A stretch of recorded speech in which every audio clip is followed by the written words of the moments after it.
नमस्कार, मी दिनेश पवार उर्फ डीपी. आपलं PR स्टेशन या चॅनलवर मी पुनश्च आपलं स्वागत करतो.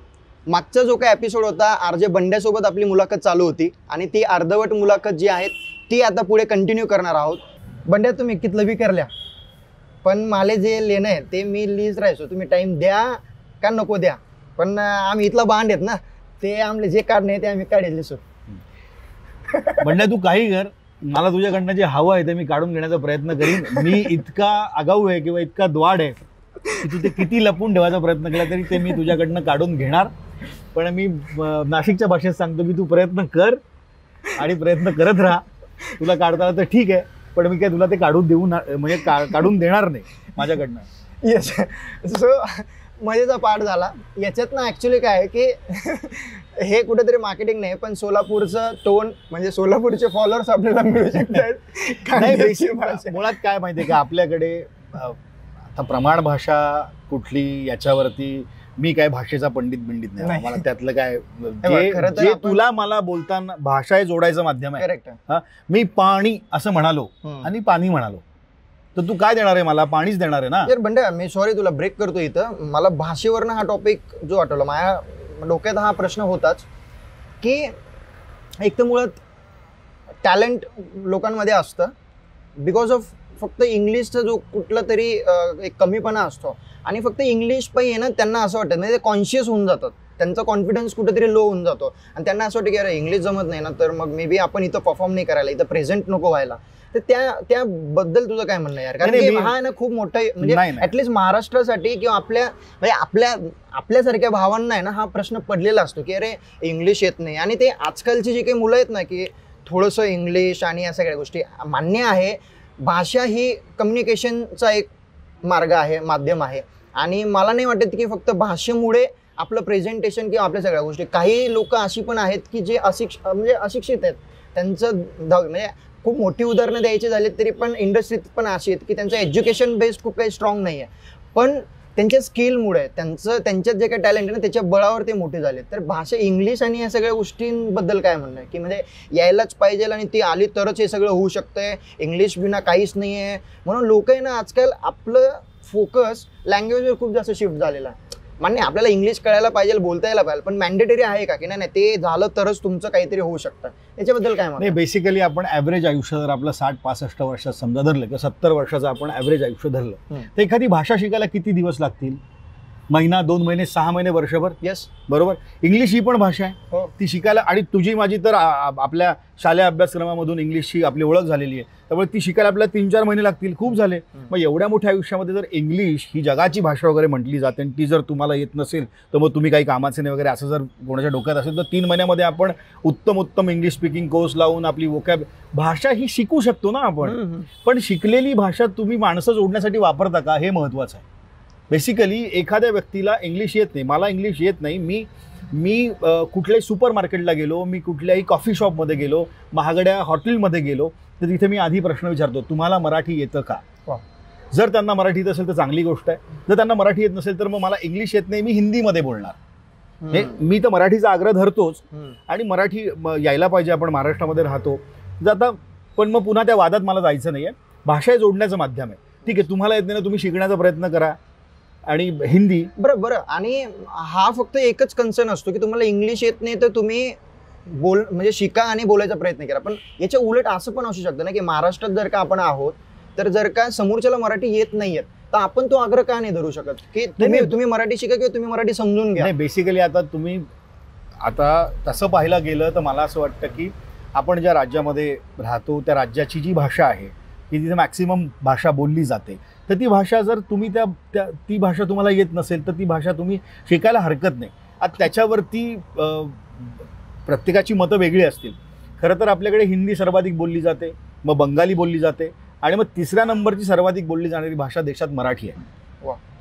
आणि मराठी जर समजा मी गेलो एखाद्या सुपर मार्केटला, कोणी कुठून आलेलं आहे आपल्याकडे, म्हणजे प्रत्येकजण कुठे जाऊ शकतं, कामधंदा करू शकतं, जर त्याला माझी मातृभाषा येत नाही तर मी त्याला म्हणू शकतो की तुम्ही शिकून घ्या. बरोबर. त्याला त्यांनी पॉझिटिव्ह रिस्पॉन्स दिला तर ठीक आहे, तिथे वादाचा मुद्दा नको. पण मग मग तो इंग्लिशमध्ये जर माझ्याशी बोलणार असेल तर स्पष्ट सांगेल की मला नाही बोलताय तुझ्याशी इंग्लिश, त्यामुळे मी तुझ्या कॉफी शॉपमध्ये कॉफी नाही घेत, किंवा मी तुझ्या हॉटेलमध्ये नाही येत, किंवा मी तुझ्या सुपर मार्केटमधनं खरेदी नाही करत, मी दुसरीकडे जातो. बरोबर. पण त्याला हिंदी निश्चितच येत असणार, कारण देशभरात सगळ्यांना हिंदी ऑलमोस्ट येतं जर आपण काही भाग सोडला तर. सो मला त्याच्याकडनं जे हवं आहे तर त्याला आणि मला समजणाऱ्या भाषेत बोलून त्याचा आणि माझा दोघांचा कार्यभाग साधला गेला, म्हणजे आम्ही त्या कार्यानं जोडलं गेलो. करेक्ट. तर भाषा हे जोडण्याचं माध्यम आहे.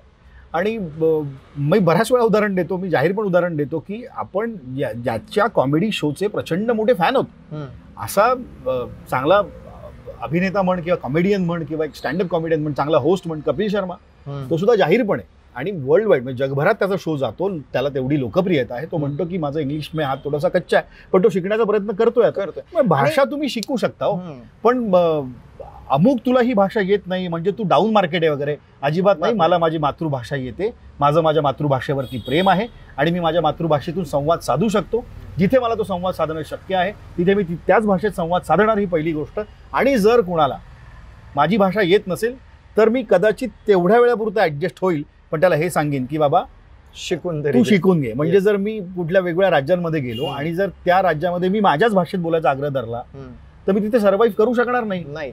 आणि समोरच्यानी जर हाच आग्रह धरला की तू आमच्याच भाषेत बोल तर तोही आणि मीही म्हणजे सर्व्हाइव्ह करू शकणार. आणि इव्हन म्हणजे भारतातले पण काही इतर राज्य आपण जर का बघितलेत तर ते बाहेरचा आलेला जो काही टुरिस्ट आहे किंवा बाहेरचे जे काही लोक आहे ना, ते त्यांच्या भाषेवर त्यांचं अजूनही तेवढं प्रभुत्व आहे आणि त्यांचं म्हणणं हेच आहे की बाबा तुम्ही आमची भाषा शिकून घ्या आणि आमच्याशी तुम्ही संवाद साधा.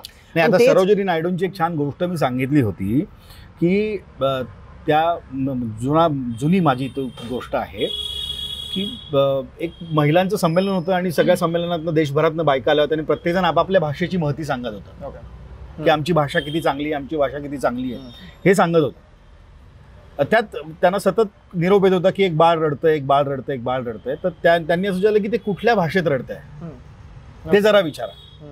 त्यामुळे मी पुन्हा सांगतो की भाषा हे जोडण्याचं माध्यम आहे ना की तोडण्याचं. पण तुम्ही तुमची जी आपण त्याला काय म्हणू शकतो की आपली मानसिकता आपण तेवढी मोठी केली पाहिजे, तेवढी ब्रॉड केली पाहिजे, तेवढी रुंद केली पाहिजे की जास्तीत जास्त संख्येनं बोलल्या जाणाऱ्या भाषेच्या ज्या प्रदेशात आपण राहतो, ज्या ठिकाणी आपण राहतो तिथे मॅक्सिमम लोक ज्या भाषेत बोलतात ते शिकण्याचं. आणि खूप असे बांधव आहेत जे मराठी नाही आहेत पण ते अस्खलित मराठी बोलतात. त्यांच्या मराठी बोलण्याचा मला किंवा जन्मानं मराठी असणाऱ्यांना पण हेवा वाटतो. सो असं नाही आहे.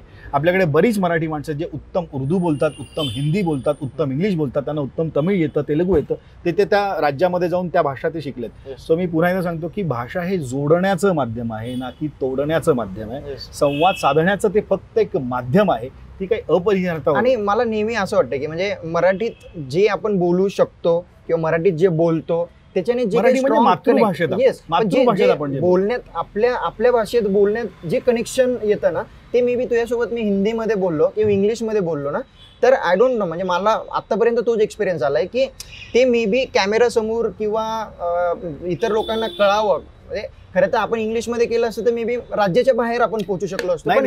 पण ते तुला गंमत सांगतो, मी फार विनोदाने म्हणतो, तुम्ही देसी भाषेमध्ये शिव्या द्या आणि तुम्ही इंग्लिशमध्ये शिवाय आनंद कुठे मिळतो?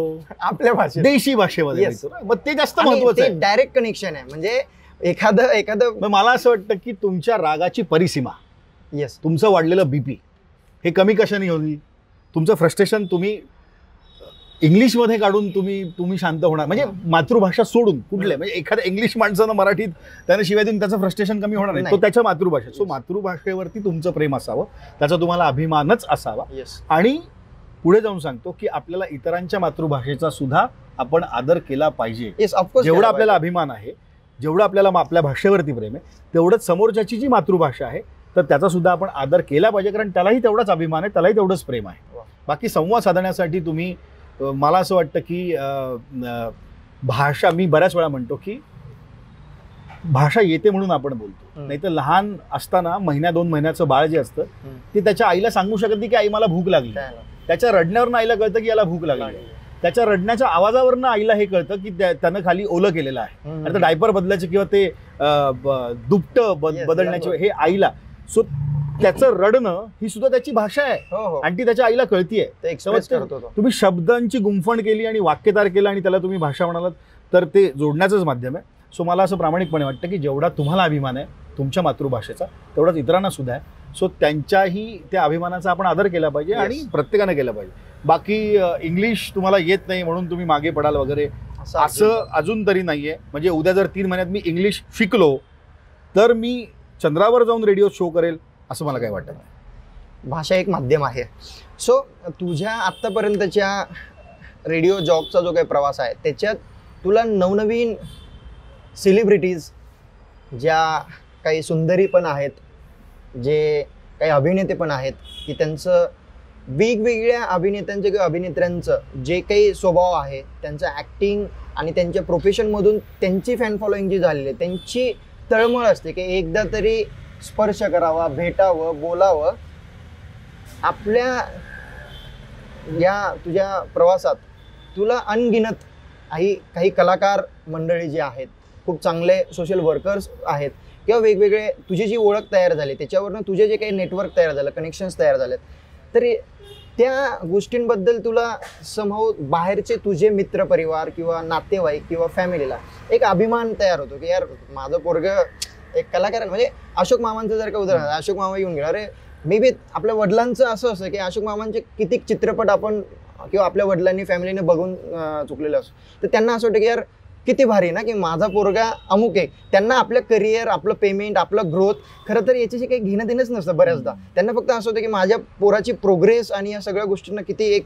तर ह्या गोष्टींचं तुला कधी अशी जाणीव झाली की यार आत्ता मी जे करतोय ते पैशांपेक्षा सुद्धा एक वेगळा अभिमान त्याच्यात तयार झालेला आहे आणि मला जे काही प्रेम मिळतंय त्याच्यातनं माझ्या घरच्यांना गर्व होतं, हे तुला कधी असं वाटलं की हा बाबा हा पॉईंट आला आणि ती पहिली भेट आणि त्याच्यानंतर मला जरा पब्लिसिटीला थोडासा वाव मिळाला? नाही, मला माझ्या घरच्यांना याचा किती अभिमान आहे त्यांनी कधी बोलून दाखवलेलं नाही. येस, ते कधी तोंडावरही बोलून दाखवलं नाही, कधी मागूनही त्यांनी बोलून, म्हणजे मी कोणी ते बोलले असं मी ऐकलं नाही. त्यांनी मला कधी विरोध केला नाही, त्यांनी मला कधी पाठिंबा म्हणजे दिला सुरुवातीला.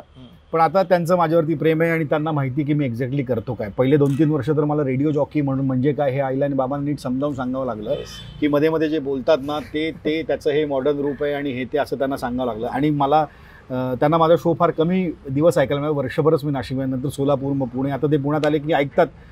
पण माझ्या कामाचा भाग म्हणून मी सेलिब्रिटीजला भेटतो आणि मग त्याचे फोटोज ग्रुपवर टाकणं, आईबाबांना दाखवणं, त्यांना ते छान वाटतं, त्यांना ते भारी वाटतं.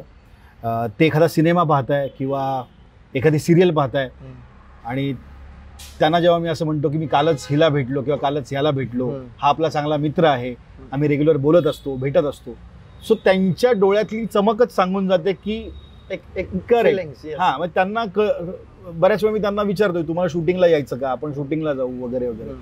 अजून तर मी त्यांना कुठे घेऊन गेलो नाही, पण त्यांच्या डोळ्यातली चमक सांगून जाते. बऱ्याच वेळा ना काही आईवडील जे आहेत ते तुमचं कौतुक करत असताना त्यांच्याकडे शब्द नसतात किंवा ते बोलून दाखवत नाही, पण त्यांच्या डोळ्यातनं तुमच्या लक्षात येतं की त्यांना आपल्या मुलांचा किती अभिमान आहे. सो या कॅटेगरीत मोडणारे माझे आईबाबा आहेत. जेव्हा जेव्हा मी त्यांना सांगतो की मी यांना भेटलो, त्यांना भेटलो, कामानिमित्तानं इथे गेलो होतो, तिथे गेलो होतो, तर ते त्यांच्या वागण्यातनं, हालचालीतनं, त्यांच्या चेहऱ्याच्या हावावरनं, डोळ्यावरनं मला ते लक्षात येतं की यांना खूप छान वाटतं, की यांना खूप भारी वाटतंय.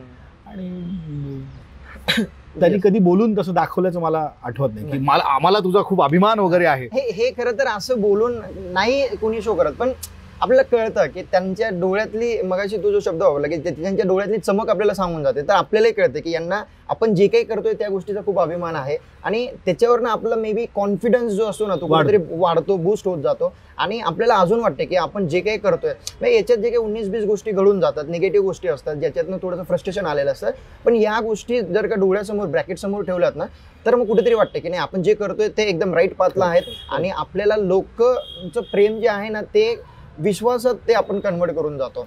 सो या सगळ्या गोष्टी करत असताना याच्यात काही फनी इन्सिडेंट, काही कॉमेडी अशा गोष्टी तर हमखास झालेल्या असतील. मे बी तुझ्या प्रोफेशनमध्ये मे बी असं असू शकतंय की ऑन एअर असतानाच कुठेतरी ऑफ झालं आणि काही सेकंदासाठी रेडिओ टेक्निकल गोष्टीने तो एखादा बंद पडला किंवा सेलिब्रिटीज आलेच आणि त्याच्यात तू काहीतरी अरे यांना तर हे विचारायचं होतं पण यांच्यासाठी मी प्रिपरेशन वेगळं केलं होतं, आलेच कोणीतरी भलतेच, यांना आता नेमकं काय विचारणार. असं काही बरेच किस्से होतात. म्हणजे तुम्ही रेडिओमध्ये खरं तर किती वर्ष काढा, तुमच्याकडनं काहीतरी तुमचा माईक सुरू असतो कधी तुमचा PGM नावाचा एक प्रकार आहे, तोच तुमचा ऑफ होतो किंवा ऑन होतो, तुमचे फेडर खाली असतात, टेक्निकल गोष्टी खूप होतात. म्हणजे एखादी लिंक संपल्यानंतर ना म्हणजे रेडिओवरती बोलून झालं आणि माईक ऑफ करायचं आपण विसरलो ना, ती पटकन तोंडात आईला बरं झालं बाबा, ही लिंक फार अवघड होती, निघून गेली असं. पण आणि लोक ते ऐकतात, होतं असं, असे बऱ्याच वेळा होतं. माझं तर बऱ्याच वेळा व्हायचं. म्हणजे आता तर मी फार जास्त कॉन्सन्ट्रेट, पण ते होत नाही, ते अनावधानानं होतं ना. ती तो रेग्युलर, म्हणजे किती मोठा बॅट्समन असू दे यार, तो आउट होणारच आहे की. खूप वर्षाच्या एक्सपिरियन्स नंतर सुद्धा तो आउट होणारच आहे ना. फार कमी वेळा तो नॉट आउट. याच्यात म्हणजे क्युरिओसिटी म्हणून मी विचारतो तुला, की म्हणजे लोकांना असं वाटतं की तुमचं काम असं आहे की तुम्ही फक्त रेडिओवर बोलत असणार आणि हे सगळं बाकी एडिट पार्ट तर ते कोण करतात? बेसिकली करतात, रेडिओ जॉकीज पण करतात, शो प्रोड्युसर्स पण करतात, एडिटर पण करतात, इंटर्न्स पण करतात. पण टेक्निकली जेव्हा तू हेडफोन लावून बसतो आणि माईक ऑन करून जेव्हा तू बोलतो, तेव्हा दुसरा माणूस येऊन तुझा माईक ऑफ नाही करणार ना. बऱ्याच वेळा तुला ती सवय असते, तू माईक ऑफ करतो जेव्हा तू गाण्याचा फेडर खाली घेतो आणि त्या गाण्यावरती बोलत असतो की आता तुम्ही पुढचं गाणं हे ऐकणार आहात. आणि बोलता बोलतो तू एक्साइट होतो आणि वर घ्यायचं तू विसरतो. मग ते 2 फेडर असतील किंवा 3 फेडर असतील, तर त्या फेडरवरचं कंटेंट संपलं की दुसऱ्या फेडरवरचं प्ले होतं, पण पुन्हा ते संपलं की हा फेडर खाली असतो, त्यामुळे रेडिओ ऑफ एअर वाटतो. मग तुमचा स्टेशन इंजिनियर धावत येतो, तो रेडिओ बंद पडला. कन्फ्युजन म्हणजे, पण त्यांना सवय नव्हतं, पण पटकन तुम्ही फेडर खाली घेतलं की आपोआप ते वर करतात. पण एखाद्या विसरून जातो आपण आणि ते होतं. आणि याच्यात रेडिओचे कॉन्टेस्ट, जे वेगवेगळ्या गोष्टी ॲक्टिव्हिटी चालू असतात. खरं तर तुम्ही या प्रश्नाचं उत्तर दिलं, या नंबरवर कॉल करा. बऱ्याच लोकांची मे बी तक्रार अजूनही आहे की रेडिओवर आम्ही भरपूर ट्राय केला आहे, भरपूर प्रयत्न केला आहे की बाबा आम्हाला एखाद कॉल कनेक्ट होऊ देत. मे बी त्यांना ही अपेक्षा नसते की बाबा जे काही गिफ्ट हॅम्पर आहे किंवा जो काही कॉन्टेस्ट तुम्ही रन करताय तर त्याचं आपल्याला बक्षीस मिळालंच पाहिजे. पण ॲटलिस्ट आपल्या आरजेसोबत आपलं फोनवर बोलणं झालं, ही प्रत्येकाची इच्छा असते. तर हे बऱ्याचदा असं का होतं की बाबा फोन लावतायत, लागत नाही आहेत आणि लागला तर बोलणं होत नाही, नंतर परत खूप जास्त वेळ डायल केला जातो. तर ह्या गोष्टींमध्ये असं काही आहे की म्हणजे अमुक लोकांचेच फक्त फोन्स घेतले जातील आणि त्याच्यातच हे काय प्रकार? तसं काही नाही आहे. बेसिकली मी तुला सांगतो, मी जेव्हा लहान होतो, म्हणजे कॉलेजमध्ये होतो, तेव्हा न्यूज चॅनल्सवरती काही वेगवेगळ्या विषयांवरती प्रश्न विचारले जायचे. खाली त्यांचा नंबर दिलेला असायचा आणि मी त्या नंबरवरती फोन करायचो. सो त्यांचा फोन बिझी लागायचा, ते रिंग वाजायची, ते उचलायचे नाही. मला राग यायचा. मी तरुणही होतो, म्हणजे आताही तरुणच आहे, पण तेव्हा जरा जास्त तरुण होतो. त्यामुळे मग सगळ्या शब्दांचे प्रयोग करायचो मी की हे फोन उचलत नाही, हे नाही, ते नाही, ते नाही. आणि ह्याच त्रासातून माझे काही श्रोते किंवा लिस्नर नक्कीच जात असतील. विषय असा आहे की आमच्याकडे जो टेलॉस नावाचा जो प्रकार असतो, म्हणजे टेलिफोन जो आहे टेलॉस, तू पाहिला आहे, त्याच्यावरती एका वेळी 5-6 फोन येतात. एका वेळेस जेव्हा तुम्ही एखादा सोपा प्रश्न विचारतात, त्याला तुम्ही चांगलं ग्रॅटिफिकेशन प्राईज देतात, तर त्याला खूप सारे फोन कॉल्स येतात. आणि तो आरजे एका वेळी समजा दिनेशशी बोलत असेल तर यशच्या फोनची रिंग वाजत असते, हां, आणि स्नेहाची रिंग वाजत असते. तिला असं वाटतं रिंग वाजते पण बंड्या फोन का नाही उचलत आहे. आणि कधी कधी 1-2 लिस्नर्स हे सतत असतात आमच्याबरोबर फोन कॉलवर. त्यांना ती ट्रिक समजलेली असते की नेमकं आपल्याला फोन कधी लावायचा आहे. आणि मुळात एक प्रश्न विचारला, 2 गाणी असतात, त्या 6 मिनिटात, त्या 7 मिनिटामध्ये, 3.5-4 मिनिटाच्या गाण्यामध्ये तुम्हाला त्या व्यक्तीशी बोलायचं आहे. त्यात तो जास्त बोला तर ते एडिट करायचं आहे. त्यानंतर तुम्हाला त्याला टॉप म्हणजे सुरुवातीला बोलून नंतर त्याचं रेकॉर्डिंग प्ले करून नंतर त्याला टेल लाईव्ह द्यायचं आहे. सो या गोष्टींना वेळ कमी असतो. आणि मुळातच जेव्हा आम्ही प्रश्न विचारतो तेव्हा 2-3 लोकांचीच आम्ही बोलू शकतो. समजा एखाद्या विषयावर प्रश्न विचारला आणि मत मांडणं असं म्हटलं तर 2-3 लोकांचीच मतं घेता येतात, 4 लोकांची किंवा 6 लोकांची मतं घेता येतात. आणि जर एखादा प्रश्न विचारला आणि प्रश्नाचं उत्तर रिव्हील झालं तर पुन्हा दुसऱ्याला कॉलवर घेण्यात काही पॉईंट नसतो. त्यामुळे 5-6 लोकांशी जेव्हा आम्ही बोलतो तर त्या 5-6 लोकांशी संवाद झाल्यावर बाकीचे जे कोणी 200-500-1000 लोक फोन करत असतात त्यांना असं वाटतं की हे फोनच उचलत नाही. सो तसं नसतं, फोन उचलण्याचा प्रयत्न करत असतो. आणि जसं तू म्हणाला की श्रोत्यांना वाटत असतं की आमचा फोन उचलला जावा, आम्हाला त्याच्याशी बोलता यावं किंवा त्या व्यक्ती आरजेने आमच्याशी बोलावं. त्याच्यापेक्षा जास्त आनंदाची गोष्ट आमच्यासाठी असते की जेव्हा आम्हाला वेगवेगळ्या व्यक्तींशी बोलायला मिळतं. कारण आधी त्यांचा राग असतो की तुम्ही फोन उचलत नाहीत, किती फोन करायचे, आणि मग त्यांचा तो तुमच्यावरती असणारा एक लटका राग असतो तो शांत करून मग त्याला पुन्हा प्रश्नावर घेऊन येणं, ते रेकॉर्डिंग करणं, ही सगळी धमाल मजा असते, गंमत असते. पण आम्ही मुद्दामून फोन उचलत नाही असं नाही आहे, आम्ही फोन उचलणं टाळतो असंही नाही आहे. फोन उचलण्याचा आम्ही प्रयत्न करतो. आणि मी तर रोजच 4 लोकांशी वेगळ्या कॉन्टेस्ट खेळलेले आहेत. Yes. आता वर्क फ्रॉम होममुळे मला ते शक्य नाही, पण जर 3 वर्ष रोज 4 आणि रविवार समजा सोडले, 52 रविवार आपण सोडले, तर आपण एक घटकाभर 300 दिवस धरूया. 900 दिवस आणि 4 3600 लोकांशी बोललोय ना मी.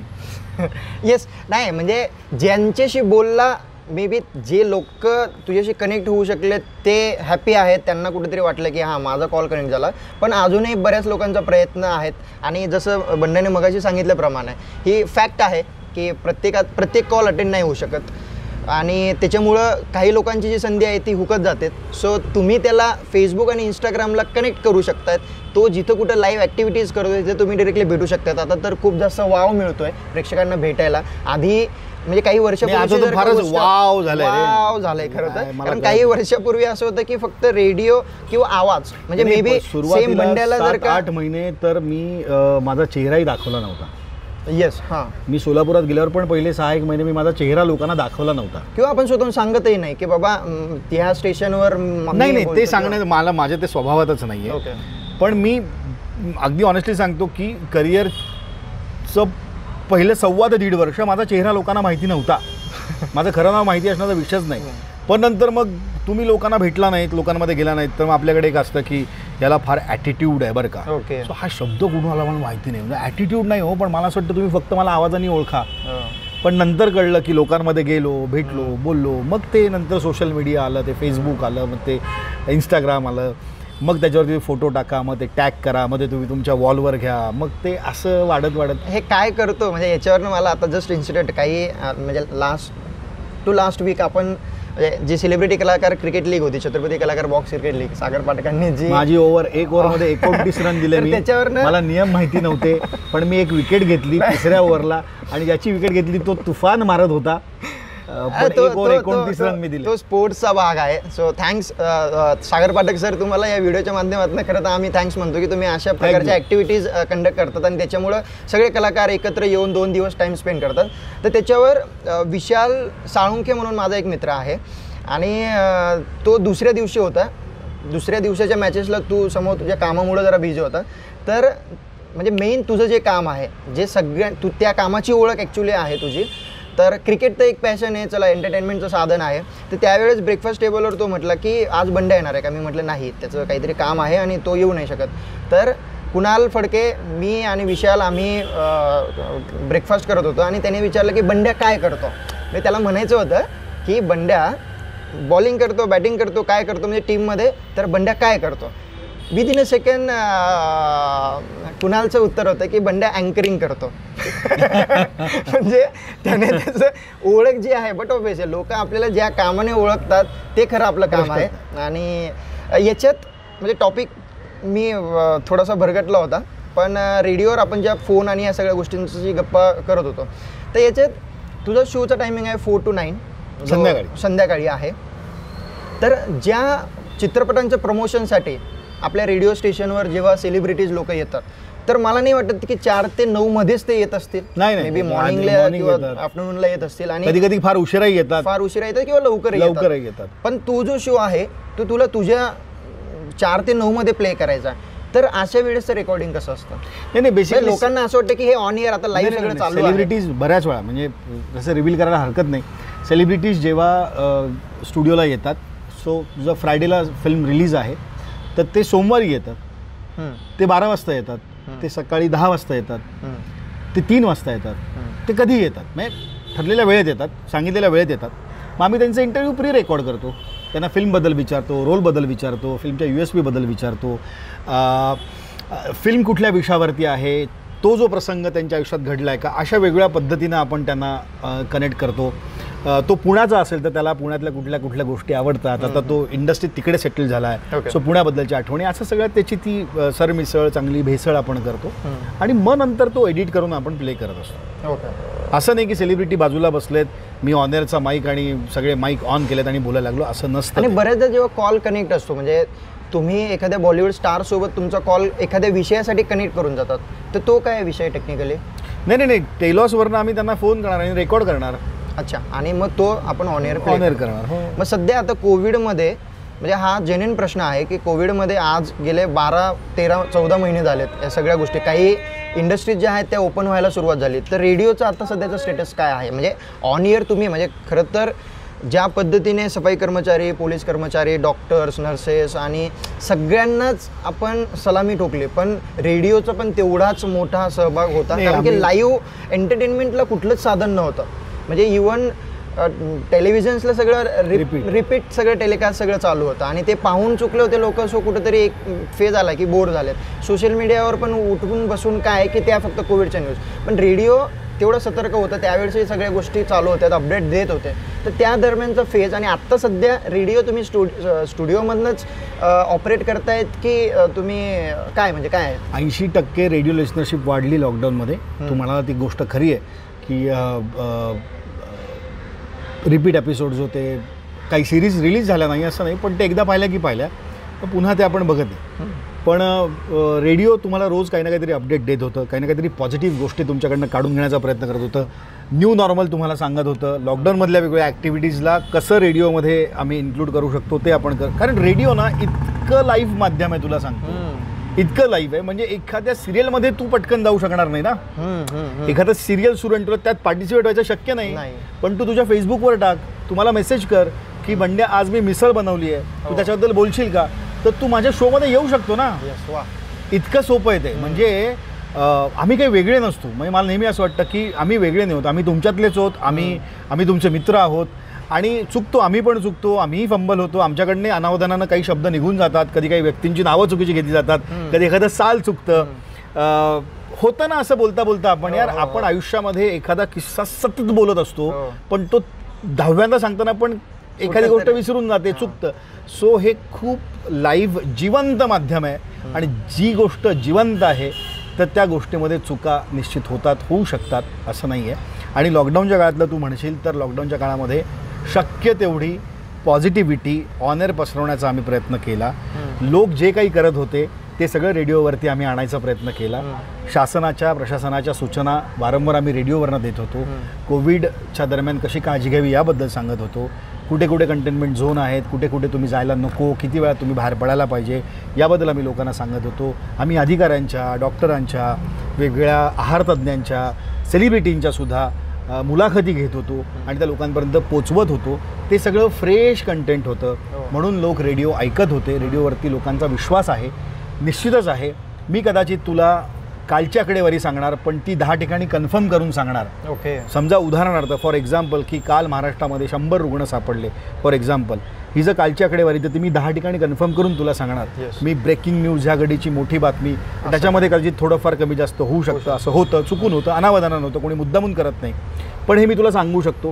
त्यामुळे रेडिओवरती लोकांचा विश्वास घट्ट झाला आणि मी कधीही रेडिओवरती जाऊ शकतो. हा जो लोकांमध्ये आमच्याबद्दलचा विश्वास आहे, लोकांचं आमच्याबद्दलचं जे प्रेम आहे ना, ते प्रेम लॉकडाऊनमध्ये खूप वाढलं. आत्ता तू आमच्या स्टेशनपुरतं म्हणशील तर सध्या आम्ही वर्क फ्रॉम होम करतो आहे.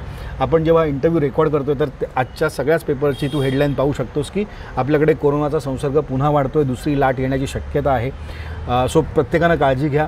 आणि ज्या कंपनीत आता मी आहे त्यांची पॉलिसी आहे की पीपल्स फर्स्ट, आधी लोक आपले महत्त्वाची आहे आणि मग त्याच्यानंतर पुढे सगळ्या गोष्टी. सो आम्ही सध्या तरी घरून काम करतो आहे, पण मजा येते आहे.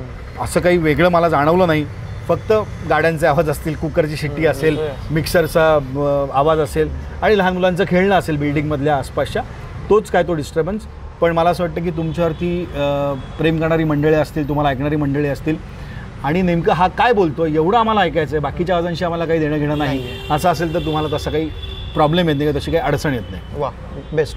याच्यात आता एक क्युरिओसिटी म्हणून म्हणजे डिजिटल प्लॅटफॉर्मला म्हणजे सोशल मीडियावर तू डायरेक्टली फेसबुक लाईव्ह जातो किंवा तुझा जो काही दुसरा एक सेगमेंट आहे गोष्टींचं गाव, तर खूप छान आहे, त्याचाही चांगला प्रतिसाद लोकांना मिळतोय. वेगवेगळ्या ज्या गोष्टी तू मांडतोय त्याच्यातनं कुठेतरी पॉझिटिव्ह काहीतरी एक मेसेज देऊन जातो ती गोष्ट.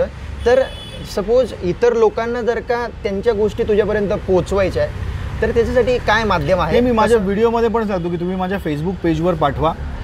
गोष्ट एक 5 मिनिटात सांगून झाली पाहिजे आणि ती बोधकथा असावी, त्यातनं उत्तम बोध आपल्याला मिळाला पाहिजे. प्रत्येक गुरुवारी मी तो गोष्टीचा व्हिडिओ अपलोड करत असतो माझ्या फेसबुक पेजवर. आज आपण बोलतो तो आजही गुरुवारच आहे. सो आजही मी गोष्टीचा एक व्हिडिओ अपलोड करणार आहे. कमिटमेंट किती महत्त्वाची आणि तुमची मानसिकता पण तुम्हाला आयुष्यात म्हणजे मानसिकताच खरं तर आपल्याला आयुष्यामध्ये यश मिळवून देते की किंवा मानसिकता तुमची चांगली असेल तर तुमच्याबरोबर चांगलं होणार आहे. मग मानसिकता पॉझिटिव्ह ठेवूया आपण, सकारात्मक ठेवूया असं सांगणारी म्हणजे एकाच गोष्टीचे ते दोन बोध आहेत. सो मला असं वाटतं की ती गोष्ट लोकांना आवडेल. सो ते आज ती गोष्ट सांगणार आहे मी. ओके. आणि तू ज्या वेळेस ॲक्टिव्हिटीज करतोय, लाईव्ह ॲक्टिव्हिटीज ज्या करतोय, तर त्या ॲक्टिव्हिटी संदर्भात म्हणजे सपोज रोड सेफ्टीच्या असतील किंवा खड्ड्यांचा जो काही प्रश्न असेल, अशा बऱ्याच सोशल ॲक्टिव्हिटीज तुम्ही रेडिओमार्फत करत असतात, जिथं तुम्ही लाईव्ह जातात आणि सगळं बोलतात. आय थिंक लास्ट वीक पण तुम्ही रोड सेफ्टीचा एक ॲक्टिव्हिटीज तुम्ही केली. कालच आपल्याकडे म्हणजे आज तारीख 18 आहे, कालच आपल्याकडे नॅशनल रोड सेफ्टी मंथ संपला. ओके. 17 फेब्रुवारीला तो संपला. ओके.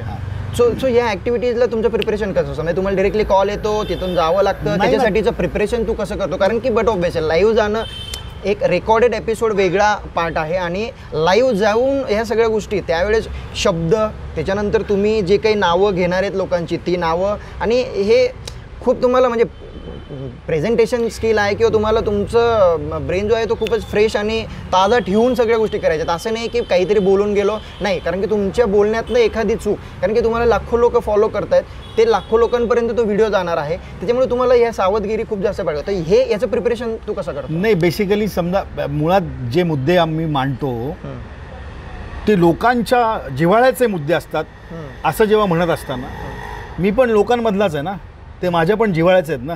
म्हणजे मी काय दगडाचं डोकं घेऊन आलोय, मलाही हेल्मेट घालायचंच आहे. रोड सेफ्टीचा माझ्याशी संबंध आहेच, रस्त्यावरच्या खड्ड्यांशी माझाही संबंध येतोच, इंधन दरवाढीशी माझाही संबंध येतोच, कारण मी तुमच्यातलाच आहे, आपण सगळे एकच आहोत. त्याच्यामुळे जे तुला वाटतंय इंधन दरवाढीबद्दल किंवा हेल्मेटच्या वापराबद्दल किंवा रोड सेफ्टीबद्दल किंवा खड्ड्यांबद्दल किंवा कचऱ्याबद्दल किंवा कुठल्याही विषयाबद्दल तुला जे काय वाटतंय की नाही ते मला पण वाटतंय, कारण मी पण ह्या व्यवस्थेचा, मी सुद्धा इथलाच भाग आहे. त्यामुळे त्याचं प्रिपरेशन वगैरे म्हणशील तर आम्ही त्या विषयाचा अभ्यास केलेला असतो, तज्ज्ञांशी बोललेलो असतो, कार्यक्रमाला कोण येणार हे माहिती असतं. आता नावं बिवं आता ते तर ठीक आहे ना, तेवढं की ज्या गोष्टी दिल्या. आणि तू म्हणतो चुकलं तर चुकलो ना, चुकलो. शिवाजी रोडला समजा चुकून MG रोड म्हणालो तर काय फाशी आहे का? काय चूक काय त्याच्यामध्ये? अमक्या रस्त्यावरती खड्डा हा शिवाजी रोड, अरे बंड्या शिवाजी रोड नाही तो MG रोड आहे. ओके, MG रोड ठीक आहे ना, खड्डा महत्त्वाचा ना, विषय महत्त्वाचा. मुद्दा तोच मी पुन्हा तिथेच सांगतो की आपल्याकडे या सोशल मीडियाच्या माध्यमातून तुम्ही जर काही बरं केलं तर तुम्हाला ॲप्रिशिएट करणारी लोकंसुद्धा आहेत, पण तुमच्या बऱ्याचसुद्धा वाईट शोधणारी काही लोकं आहेत, त्यांच्याकडे मात्र मी दुर्लक्ष करायचं ठरवलं आहे. पूर्वी मी पॅनिक व्हायचो, पण नंतर इतक्या महान व्यक्तिमत्व आपल्या सॉरी मी डिस्टर्ब करतोय, पॅनिकवरनं एक मला फेसबुकवर काही कमेंट्स ज्या असतात किंवा इन्स्टावर काही कमेंट्स असतात की जे विरोधक तयार करणार असतात, म्हणजे समर्थक आपले वेगळे आणि ज्याच्यावरनं एक राग तयार होतो. तर याला रिस्पॉन्स आपण कशा पद्धतीने द्यायला पाहिजे? खरं तर खूप जास्त सेलिब्रिटीजचे जर का अकाउंट आपण चेक केलेत किंवा असे कोणी व्यक्ती की ज्यांचे फॅन फॉलोईंग जास्त आहेत, त्यांच्यावर वॉच ठेवणारे असतात, इव्हन म्हणजे काही पॉलिटिशियन्स असू शकतात त्याच्यात किंवा काही सेलिब्रिटीज असू शकतात, आणि ह्या सगळ्यांमध्ये काहीतरी फालतू कमेंट टाकणारे वर्ग पण आहेत. तर याच्यावर ते कमेंट्स तू वाचतो तर त्याच्यावरचं तुझा राग किंवा त्याच्यावर प्रतिउत्तर द्यायचं किंवा नाही द्यायचं, ते हे कसं तू ठरवतो? बेसिक मुद्दा असा आहे, मी तर अलीकडे प्रतिक्रिया देणं बंद केलं आहे. माझी एक मैत्रीण मला नेहमी म्हणते, तुझे जे काय 1000, 1500 काय 2000 जे काही फॉलोअर्स असतील, जे कोणी असतील, तर ते प्रत्येक फॉलोवर तुझा किंवा तुला सोशल मीडियावर फॉलो करणारा याचं तुझ्यावर प्रेमच असेल असं नाही आहे. तो तुला ट्रोल करण्यासाठी पण तुला फॉलो करत असेल. सो ट्रोल करायला हरकत नाही. ट्रोल म्हणजे टीका ना, एक प्रकारची टीका. पण टीकेला सुद्धा तुम्ही कुठले शब्द वापरतात, कुठल्या पद्धतीने टीका करतात, तुम्हाला त्या क्षेत्रातलं काही माहिती आहे का? मग कुठले, राजकीय घे, सामाजिक घे, सांस्कृतिक घे, कलेचं घे, कुठलंही. आपण पटकन एखाद्या सिनेमाचा ट्रेलर पाहतो आणि भंगार आहे असं म्हणतो, पण हा व्हिडिओ बनवत असताना तू आणि मी किती मेहनत घेतली का, किती तयारी केली, त्याच्याशी प्रेक्षक म्हणून त्यांना काही देणं घेणं नाही आहे. त्यांनी त्यांचं मत मांडावं, नाही पटलं म्हणून सांगावं की तुम्ही असं करा म्हणून सांगावं. पण खूप खालच्या थरावर जाऊन खूप खालच्या भाषेत, शिवराळ भाषेमध्ये ट्रोल करणं, तुम्ही समोरच्याची अक्षरशः लायकी काढणं, तर याला टीका म्हणत नाही. याला तुम्ही जाणीवपूर्वक एखाद्याला मनस्ताप कसा होईल, त्याला त्रास कसा होईल, तो जे काही बरं करतोय त्याला त्याच्यापासून आपण परावृत्त कसं करू, अशा मानसिकतेची लोक असतात. आणि असं जसं मी मगाचपासून म्हणतो की सकारात्मक मानसिकता तुमची सतत असली पाहिजे, तर तिथे दुसरा शब्द येतो नकारात्मक मानसिकता. आणि नकारात्मक मानसिकता घेऊन फिरणारी लोकं पण असतात, ज्यांना व्यक्त व्हायला आसपास चांगले मित्र नसतात, घरचे नसतात, किंवा त्यांना असं काही प्लॅटफॉर्म नसतो व्यक्त होण्यासाठी. मग ते सोशल मीडियावर येऊन व्यक्त होतात. ओके. ज्या क्षेत्रातलं तुम्हाला काही कळत नाही तिथे जाऊन तुम्ही ज्ञान शिकवायला जातात. सो मला असं वाटतं की टीका जरूर असावी. मी नेहमी म्हणतो, जाहीर पण म्हणतो, लोकांना भेटल्यानंतर पण म्हणतो, माझं काही चुकलं असेल तर माझा कान धरा. माझं बरोबर असेल तर माझी तारीफ नाही केली किंवा तुम्हाला एखादी गोष्ट आवडली ती नाही सांगितली तरी चालेल, पण माझं काही चुकलं तर प्लीज मला कळवा. पण जेव्हा तुमचं खरंच त्या व्यक्तीवरती प्रेम असतं आणि तुम्हाला त्याला जेन्युअनली काहीतरी सजेस्ट करायचं असतं, त्याच्या चुकीबद्दल त्याला सांगायचं असतं, तर तुम्ही तुमची भाषा खूप संयमानं प्रेमानं सांगतात, जेणेकरून तो त्या व्यक्तीला सिरियसली पण घेतो. बाकी हे ट्रोलर्स बिलर्सला मी स्पष्टपणे सांगतो, मी काही भीक घालत नाही. मला मुळात तेच पटत नाही की तुम्हाला व्यक्त होण्यासाठी दुसरा प्लॅटफॉर्म नाही म्हणून तुम्ही दुसऱ्याच्या वॉलवर जाऊन विचित्र पद्धतीनं काहीतरी लिहितात. तुम्ही विचार करत नाही.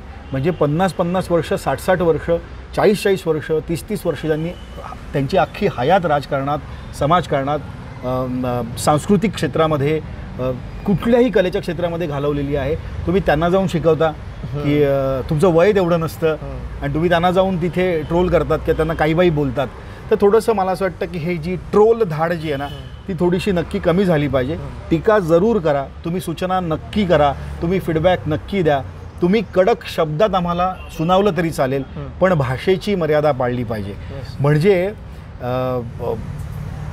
आईनं रागावणं आणि वडिलांनी रागावणं याच्यामध्ये थोडासा फरक असतो. आईचं रागावणं हे तिच्या मावळ भाषेत असतं, वडिलांची भाषा जहाल असते, पण ती अपशब्द नसतात, हां, त्यात चुकीचे शब्द नसतात.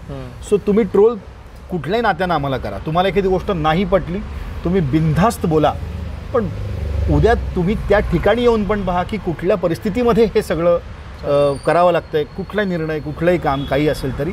आणि मुळात जेव्हा एखादी गोष्ट मी जाहीर करतो, मग तो फोटो असेल, व्हिडिओ असेल, स्टेटमेंट असेल किंवा एखादं काम असेल, तर त्यामागचा माझा उद्देश चांगलाच असतो ना. ते तिथे सोशल मीडियावर पोस्ट करत असताना कुठलीही व्यक्ती किंवा कुठलीही संस्था, कुठली व्यवस्था सोशल मीडियावर तिथे पोस्ट करत असताना त्या प्रत्येकाच्या मागे एक दृष्टिकोन असतो की हे जास्तीत जास्त लोकांपर्यंत जाणार आहे, त्यामुळे ते बरं कसं असेल. तर उद्देश तुमचा चांगला असतो. मग चांगल्या उद्देशाला जर तुम्ही अशा विचित्र पद्धतीनं हरताळ फासणार असाल तर मग अशा लोकांकडे दुर्लक्ष केलं पाहिजे. अशा लोकांना तुम्ही अनुल्लेखानं मारलं पाहिजे, त्यांना किंमतच नाही दिली पाहिजे. आणि मुळात माझा मुद्दा असा आहे की तुम्हाला ट्रोल करणारे 50 लोक असतील आणि 51 लोक जर तुम्हाला चांगले म्हणणारे असतील तर त्या 51 लोकांकडे तुम्ही पहा, या 50 लोकांकडे दुर्लक्ष करा. आणि पुन्हा तेच वाक्य, जब लोग तुम्हारे खिलाफ बोलने लगे समझ लो तरक्की कर रहे हो. वा.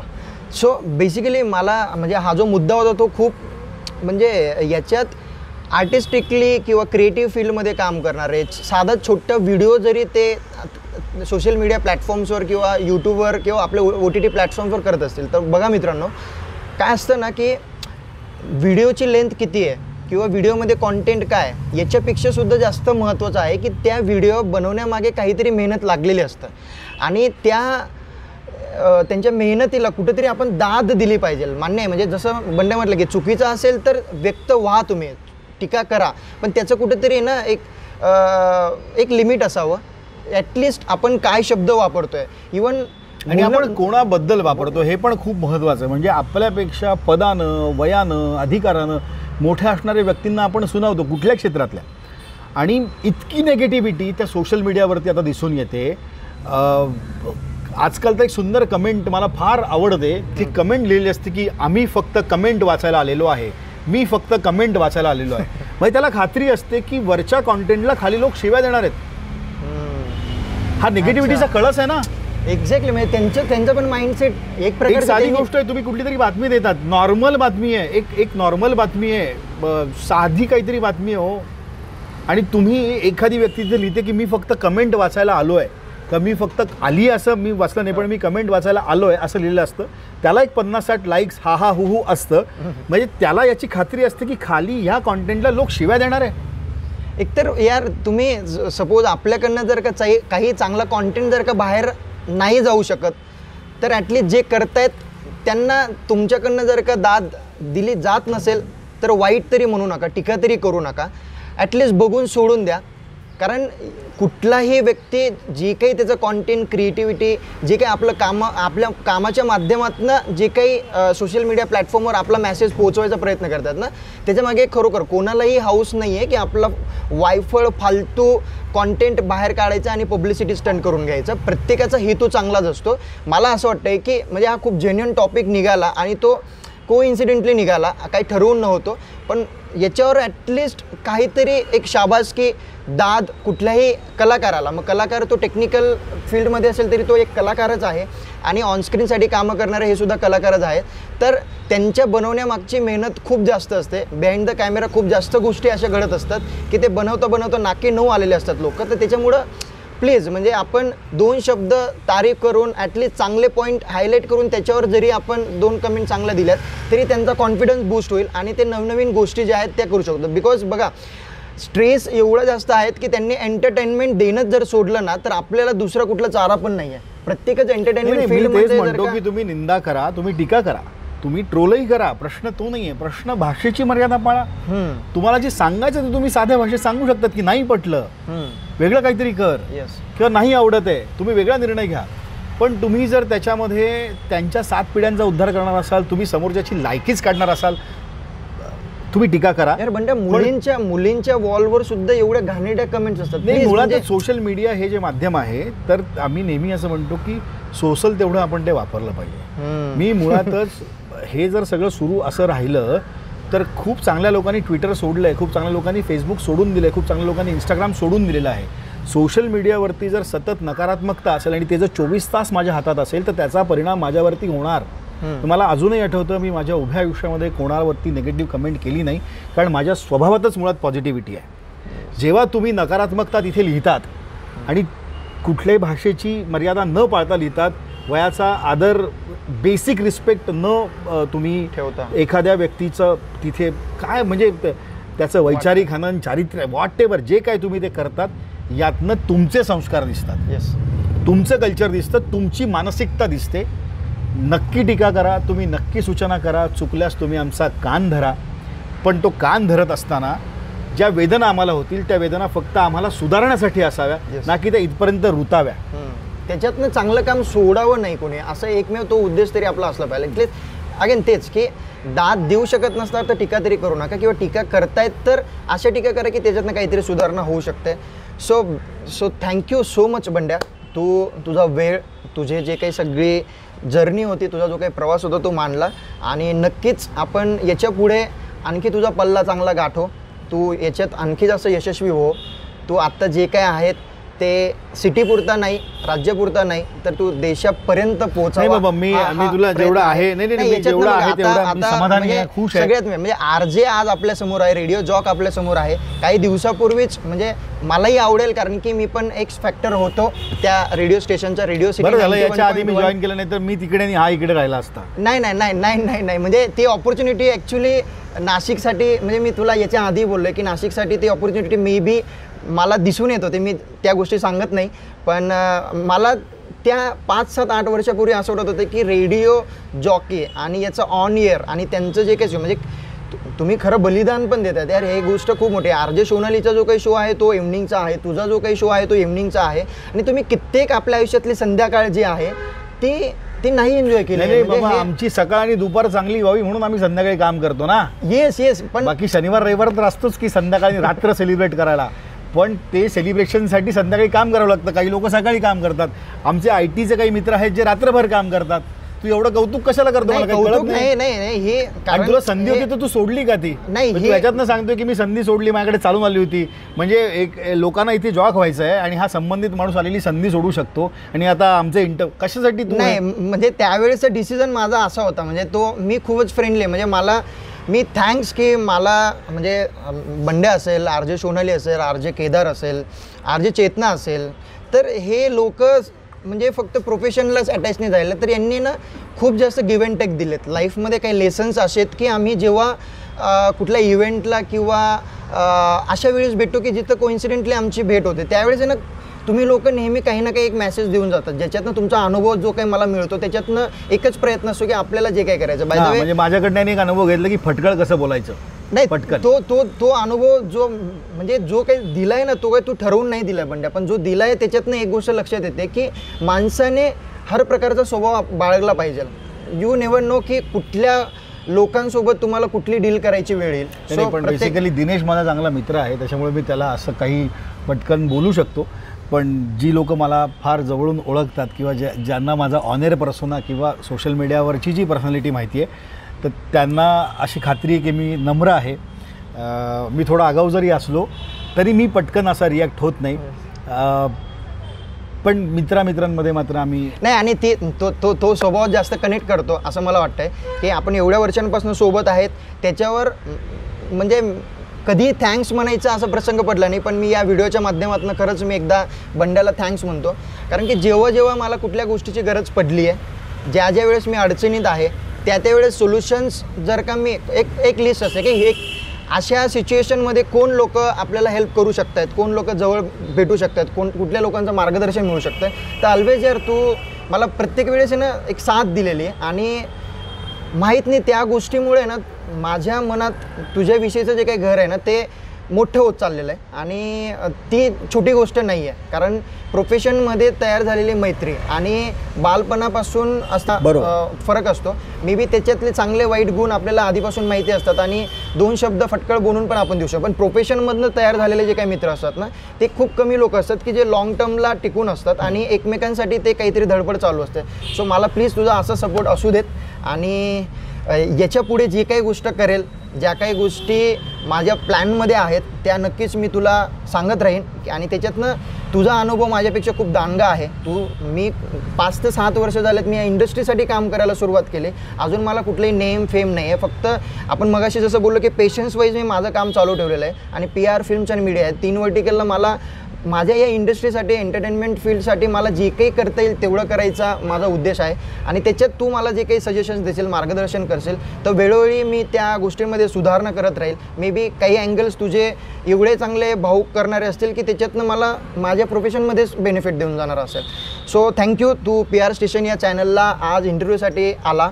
आणि प्लीज तू प्रेक्षकांना फक्त एवढंच सांग की PR स्टेशन कुठलंही कमर्शियल चॅनल नाही आहे. याच्यातनं आम्ही वेगवेगळ्या लोकांचे जे काही इंटरव्ह्यू आज आणि उद्या जे काही लाईनअप करणार आहोत, म्हणजे वर्षभर जे काही आम्ही हे चॅनल रन करणार आहोत, त्याच्यात फक्त आम्ही अशा पर्सनॅलिटीजना आम्ही ॲज अ गेस्ट म्हणून आपण इथं इन्व्हाइट करतो आहे की ज्यांनी आत्तापर्यंत त्यांच्या जीवनातले चांगले वाईट अनुभव एकत्र साठवून ते लोकांना या व्हिडिओमार्फत जर का आपण शेअर केलं, तर मे बी त्यांच्या आयुष्यात याच्यातनं कुठला तरी एक मेसेज, आपण बऱ्याच गोष्टींवर चर्चा केली, त्याच्यातनं कुठला तरी एक कॉन्टेंट ज्याच्यावरनं एक चांगला प्लस पॉईंट त्यांनी जर का घेतला आणि तो आत्मसात केला, तर मे बी त्यांना तो बेनिफिट होऊ शकतो आहे. सो मी सुरुवातीला जो काही जोक केला, मारुती सुझुकी किंवा डाबर लाल दत्तमंजन वगैरे असे कुठले स्पॉन्सरर नाही आहेत आमच्या या शोसाठी. हा शो मी इंडिव्हिज्युअल रन करतो आहे. याच्यासाठी कुठलेही कमर्शियल माइंड नाही, कुठलाही स्पॉन्सरर नाही आहे. याचा उद्देशसुद्धा खूप स्पष्ट आहे की अनुभवी लोकांचे अनुभव या व्हिडिओच्या माध्यमातून लोकांपर्यंत पोहोचायचं.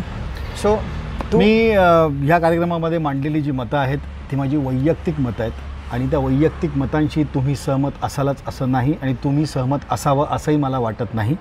पण वैयक्तिक मत मांडण्याचा मला अधिकार आहे, अभिव्यक्त होण्याचा मला अधिकार आहे. या संपूर्ण कार्यक्रमात मी मांडलेल्या मतांमुळे कुणाचं जर मन दुखावलं गेलं असेल तर तो तुमच्या आणि माझ्या विचारांमधला फरक आहे. त्यामुळे मी व्यक्त झालेलो आहे आणि मला इथे व्यक्त होण्याची संधी दिनेश पवार उर्फ DP आणि जनरल कॉन्व्हर्सेशनमधला डिप्या सो यांनी ती मला दिली. मी विनंती करीन तुम्हा सगळ्यांना की PR स्टेशन नावाचं त्याचं हे नॉन कमर्शियल यूट्यूब चॅनल तुम्ही अजिबात सबस्क्राईब करू नका, अजिबात या व्हिडिओला लाईक करू नका, याच्यावर अजिबात कमेंट करू नका जोपर्यंत तो ह्या चॅनलला कमर्शियल लेवलपर्यंत घेऊन जात नाही तोपर्यंत त्याला कुठलाही पाठिंबा तुम्ही देऊ नका. म्हणजे हा जास्त चांगली मेहनत करेल, तो इतका मोठा होईल की त्याच्या चॅनलला स्पॉन्सर्स मिळतील. हा सगळा विनोदाचा भाग आहे, कारण आमच्यामध्ये डिस्कशन सुरू असतं. पण जर एखादी व्यक्ती प्रयत्न करते काहीतरी चांगलं करण्याचा, तर आपण सगळ्यांनी त्याला सपोर्ट केला पाहिजे. सो तुम्हा सगळ्यांना मी हात जोडून विनंती करतो, ह्याच्यासाठी नाही, किमान माझ्यासाठी तरी हा व्हिडिओ जास्तीत जास्त पोचवण्याकरता तुम्ही तो शेअर करा, लाईक करा, कमेंट करा आणि PR स्टेशन या चॅनलला तुम्ही सबस्क्राईब करा. आणि मला खात्री आहे की वर्षभरानंतर जेव्हा मी या चॅनलवरती येईल तेव्हा याला 2 म्हणतो आहे हा, तर 10-20 स्पॉन्सरर असतील आणि ह्या टेबलाखालनंच तो मला मानधनाचं पाकिट पण देईल. सो ती वेळ नक्की यावी म्हणून हे चॅनल जे आहे ते सबस्क्राईब करा. किमान ह्याचा नाही पण माझ्या वाढत्या पोटाचा विचार करा. जास्तीत जास्त लोकांपर्यंत हे चॅनल पोचवा आणि तुम्हीसुद्धा याला सबस्क्राईब करून मी तर फार लहान माणूस आहे. पहिला जो इंटरव्ह्यू अनाथांच्या माईंचा तू घेतला याच्यानंतर पण मोठमोठी लोकं येतील. सो त्यांचे जे विचार आहेत, त्यांचे जे अनुभव आहेत ते जास्तीत जास्त लोकांपर्यंत पोचवण्याकरता तुम्ही या चॅनलला सबस्क्राईब केलं पाहिजे. आणि मला तुम्हाला आणखीन एक गोष्ट सांगायची की PR स्टेशन या चॅनलवरती तुम्हाला म्हणजे यूट्यूब चॅनलवरती तुम्हाला येणारे काही छान छान सिनेमे असतील किंवा छान छान सॉंग्स असतील, इंडिव्हिज्युअल सॉंग्स असतील, तर ते सुद्धा तुम्हाला पाहायला मिळणार आहे. आणि ज्या मंडळींना आपल्या नाही, एक सेकंड, याच्यावर आपल्याला या सिनेमाचं जे पुढे सो हे जे PR स्टेशन जे चॅनल आहे याच्यावरती अपकमिंग सिनेमे किंवा अपकमिंग सॉंग्सचं जर तुम्हाला प्रमोशन करायचं असेल तर त्याकरता सुद्धा PR स्टेशन हा प्लॅटफॉर्म तुम्हाला उपलब्ध आहे. सो तुमच्या माहितीमध्ये जर काही फिल्म स्टार्स असतील, प्रोड्युसर्स असतील, डिरेक्टर्स असतील, काही इंडिव्हिज्युअल सॉंग मेकर असतील, सिंगर असतील, त्यांना प्लीज सांगा की PR स्टेशन हा एक प्लॅटफॉर्म आहे आणि या प्लॅटफॉर्मच्या माध्यमातून तुम्ही तुमच्या कलाकृतीचं उत्तम प्रदर्शन करू शकतात आणि त्याची पब्लिसिटी किंवा लोकांपर्यंत मॅक्सिमम तो पोचवू शकतात. सो PR स्टेशन हा एक उत्तम प्लॅटफॉर्म आहे तुमच्या प्रॉडक्टला प्रमोट करण्यासाठी. जसं की माझंही प्रमोशन मी याला पैसे देऊन केलं आहे. सो नाही अजिबात PR नाही. स्टेशन याच्यात मुळात म्हणजे थँक्स तू चॅनलसाठीचे जे काही फीचर्स आहेत ते तू एक्सप्लेन केले यार बंड्या. पण खरोखर सांगतोय मी की जे कोणी असे बिगिनर्स आहेत की ज्यांचं कुठलं तरी ॲक्टिव्हिटीज आपल्याला प्रमोट करायची, सिनेमा असेल, मे बी त्यांचा ब्रँड असू शकतो आहे, कमर्शियल्स कुठल्या गोष्टी असतील, तरी पण ह्या चॅनलला तुम्ही जेव्हा कनेक्ट होत आहेत आणि चॅनलच्या माध्यमातून जेव्हा तुम्ही तुमचं PR स्ट्रॉंग करून घेत आहेत किंवा लोकांपर्यंत पोहोचवत आहेत, तर याच्यासाठी खरंच सांगतो मी, आम्ही कुठल्याही पद्धतीचा चार्ज करत नाही आहे. जसं मुळातच तो सुरुवातीला म्हणाला की हे नॉन कमर्शियल आहे. सो बाकी इथे ज्या कुठल्या गोष्टी कमर्शियली मी बोललेलो आहे तर त्या सब झूट आहे. हे मात्र खरं आहे की त्या सगळ्या गोष्टी खोट्या आहेत. सो नॉन कमर्शियली तुम्ही तुमच्या कुठल्याही फिल्मचं किंवा सॉंग्सचं प्रमोशन करू शकतात. सो संपर्क करा PR स्टेशनला, दिनेश पवारला. आणि DP तुम्हाला बोलवलं, माझा इंटरव्ह्यू केलास, मला व्यक्त होण्याची संधी दिली. इंटरव्ह्यू नाही म्हणता येणार, व्यक्त होण्याची संधी दिली. बऱ्याच वेळा काय नेहमीच आम्ही मुलाखती घेत असतो. आज माझी कोणीतरी मुलाखत घेतली, मला खरंच खूप छान वाटलं. आणि माझ्या मताशी तुम्ही सहमत असाल तर धन्यवाद, नसाल तरी धन्यवाद. Thank you so much. Thank you. Video please like करा, कमेंट करा, त्याला शेअर करा आणि सबस्क्राईब सुद्धा करा. धन्यवाद.